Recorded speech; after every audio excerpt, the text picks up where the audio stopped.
eu acho bacana esses papos, como estou tendo contigo, como o pessoal de outros canais fazem, como o Alta Fidelidade, o Som de Peso e tudo, justamente para despertar o interesse das pessoas que, assim como eu, como você, se interessa além de ouvir só a música, né? Quando garoto, a coisa que me chamava mais atenção eram as letras, né? Por isso que eu gostava muito de MPB e rock, pop rock nacional, né? Eu fui adolescente nos anos 80 no Rio de Janeiro, ouvi o boom do surgimento do rock nacional, a gente já vai falar do Dias de Luta. E eu sempre dei muito valor a isso e eu queria saber da história. O porquê dessa música? Por que o cara fala essa história, está contando essa letra? Adorava ler as reportagens e isso foi me dando muita referência para entender o universo maior daquilo, sabe? Quem o Renato Russo e o Cazuza lia, que filme sei lá, o Arnaldo Antunes assistia, né? Qual é a bagagem desse povo que formou eles? Eu me interessava sempre muito por isso. Por isso também fui fazer jornalismo, tardiamente. Eu acho, Sal, que você tocou num ponto que para mim é o ponto, assim. Eu acho que a algoritmização da vida, na verdade, ela acaba baseando tudo no nosso gosto. E o nosso gosto é uma reação orgânica, é uma reação sensorial. Ela diz respeito aos nossos cinco sentidos, né?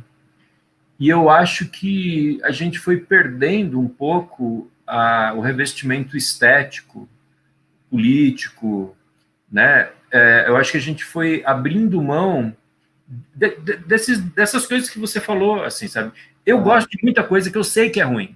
Sim, Não vou citar aqui, porque alguns deles até estão aí na estrada e tal, e acham que eu acho que eles são bons e tal. Mas aguarde que uma das perguntas que eu vou te fazer é sobre seus guilty pleasures.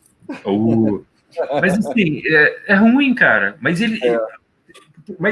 mas aí, de repente, ele tem conexões com coisas do meu subconsciente, da minha infância, do que meu pai mostrava para mim. Exatamente. Então, dane-se se é ruim. Aquilo diz muito para mim, para minha história. Eu me reconheço ali. Mas quando a gente começa a aprofundar o sentido estético da música, a gente vai pelos caminhos que, assim, cara, é o que eu costumo dizer para os meus ouvintes, assim, do Discoteca Básica. Eu falei, não espere que eu vou ficar aqui adivinhando os teus discos favoritos, né?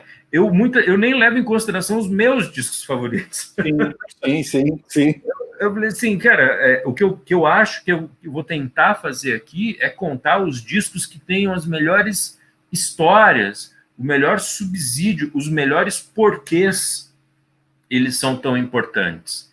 Então, eu acho que esse é o jogo. Esse é o jogo. Vai além do gosto, né? Claro.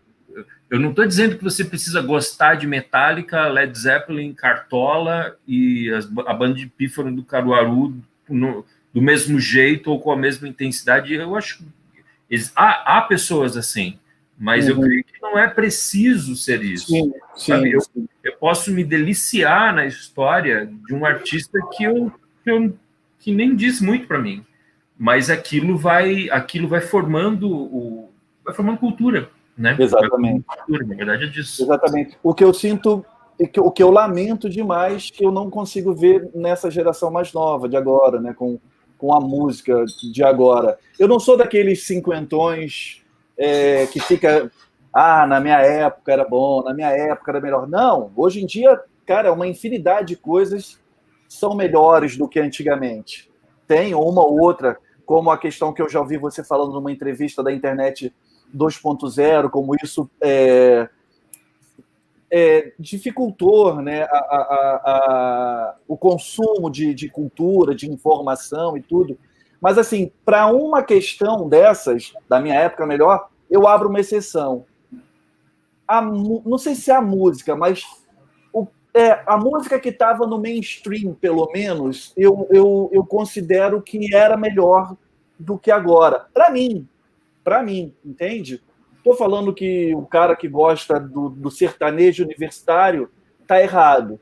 Eu só lamento ele gostar de sertanejo universitário e não se abrir para um leque de coisas bacanas que o Brasil produz. Enfim, acho que divaguei um pouco.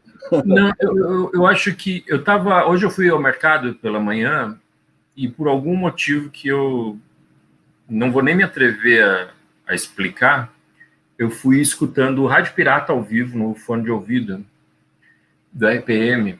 Eu vi que você compartilhou um trecho da música e tudo no Instagram, eu acho. Eu queria pedir licença para ler um pedaço da letra de Alvorada Voraz, que diz assim: perfeito. A face do mal, um grito de horror, um fato normal, um êxtase de dor, e o medo de tudo, medo do nada, medo da vida, assim engatilhada, fardas e força forjam as armações, farsas e jogos, armas de fogo, um corte exposto em seu rosto, amor. E eu. Depois ele fala: o caso Morel, o crime da mala, coroa Brastel, o escândalo das joias e um contrabando e um bando de gente importante envolvida. Juram que não torturam ninguém, agem assim para o seu próprio bem. Eu queria dizer que essa foi a música mais tocada ali pelo menos na primeira metade de 1986, da maior banda do Brasil, que juntava 50 mil pessoas na Praça da Apoteose. E a outra música mais tocada de 86 foi London, London, do Caetano Veloso, na versão do RPM. A versão do RPM. Aliás, abrindo um parênteses, o RPM eu considero que a gente esteve mais próximo da bitomania aqui no Brasil, mais até do que a Jovem Guarda, porque foi um artista único, né? A Jovem Guarda não, a turma do Iê, Iê, Iê, né? Eu não gosto de chamar de Jovem Guarda, que é a Jovem Guarda do programa. Mas o movimento que passou a ser conhecido como Jovem Guarda agrupava outros artistas, tinha uma febre e tal. Mas o RPM foi uma loucura. Eu vivi isso, né? Sim. Canecão, o pessoal não faz ideia hoje, né? O pessoal que olha o Paulo Ricardo hoje em dia não faz ideia do que era. Vocês olham o Paulo Ricardo e que daqui a pouco o RPM vai voltar de novo, né? Sim, e as pessoas acham uma piada. Mas, cara, era como se uma banda gringa, né? Uma banda internacional, o Backstreet Boys, essas bandas que param hotel, que param quarteirões, né? Esse tipo de coisa. Que as meninas ficam gritando e sobem pelo encanamento pro hotel, esse tipo de coisa. Como se uma banda dessa tivesse 24 horas por dia, 7 dias por semana, o tempo todo no Brasil. Né? Era um negócio desse nível. E era isso aqui que eu li, velho. As letras, a música, e o cara dava entrevista e falava do Gang of Four, do Duran Duran, do Peter Gabriel e sei lá o quê.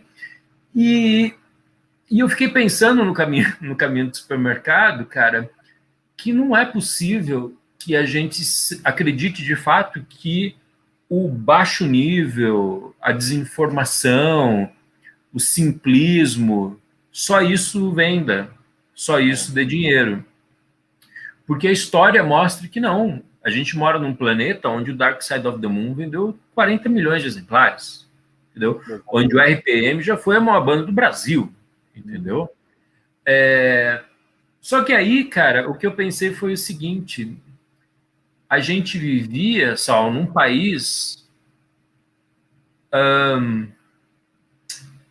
a eleição de 1985, ou melhor, a eleição de 89, foi a primeira eleição onde mais de 20% da população brasileira votou. Entendeu? A gente fala que o RPM vendeu 2 milhões de discos. Cara, a gente está num país de 200 milhões de pessoas. Né? Quantos por cento disso? É muito louco isso. É muito louco. Quantos artistas do Brasil venderam 15 milhões, 20 milhões, 30 milhões? Sabe? Esses são os números de um grande artista brasileiro. Então, a verdade é que a gente sempre teve uma cultura muito concentrada nas mãos de poucos. Né? Então, cara, então eu começo a achar que o RPM fazia sentido para gente que curtia o Peter Gabriel, o Trevor Horn, as produções ali meio progressivas, meio new wave, aquela coisa que tinha as referências, né?